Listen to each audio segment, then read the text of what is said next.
పూర్వ ప్రధాని శ్రీ పివి నరసింహారావు గారి 103వ జన్మదిన శుభాకాంక్షలు అందరికీ. ముందుగా మనం ఇక్కడ బీఆర్ఎస్ పార్టీ ఆఫీస్లో ఎంతో ఘనంగా నిర్వర్తించుకుంటున్నాం. మనం ఎప్పుడూ మనకి శ్రీ పివి గారు ఆదర్శ ప్రధానినే, ఆదర్శ లీడరే. ఒక తెలంగాణ వెనుకబడ్డ ప్రాంతం అని అప్పట్లో అనేవాళ్ళు.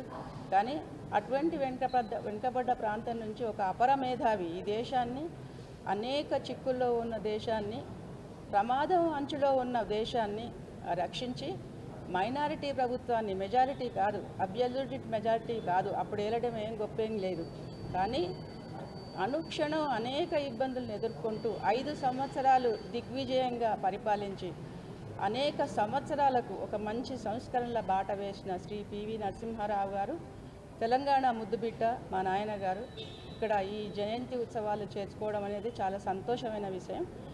ఈ సంవత్సరానికి ఒక ప్రాముఖ్యత ఉంది. అది భారత ప్రభుత్వం గుర్తించి పివి గారి సేవలను గుర్తించి భారతరత్న అవార్డు ఈ సంవత్సరమే ప్రకటించడము, ఈ మధ్య పురస్కారం ఇవ్వడం జరిగించింది.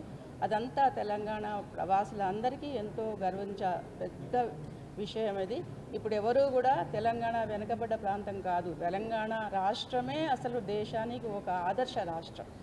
మరొకసారి పివి గారిని మనం అందరం గుర్తు చేసుకుందాము.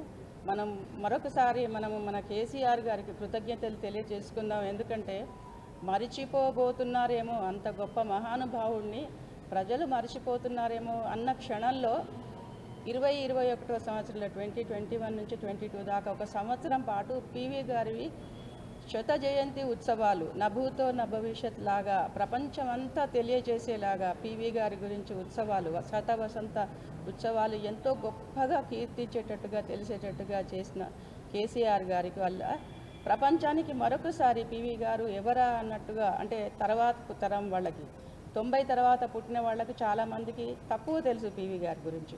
అలాంటి వాళ్ళందరికీ తెలిసేట్టుగా కేసీఆర్ గారు చాలా ఘనంగా శత జయంతి ఉత్సవాలు నిర్వర్తించడం, ఆ తర్వాత భారత ప్రభుత్వం మరొకసారి రివైవ్ చేసుకుని, అరే ఇంత గొప్ప వ్యక్తికి మనం భారతరత్న ఇవ్వకుంటే తప్పల పడిపోతామేమో అన్నట్టుగా ఈ సంవత్సరం ప్రకటించడము, ఇవ్వడం, పురస్కారం ఇవ్వడం తెలంగాణ ప్రభుత్వం తెలంగాణ ప్రజలందరికీ ఒక గర్వించదగ్గ విషయంగా నేను భావిస్తూ జయంతి సందర్భంగా అందరికీ మరొకసారి శుభాకాంక్షలు, నమస్కారం, సెలవు.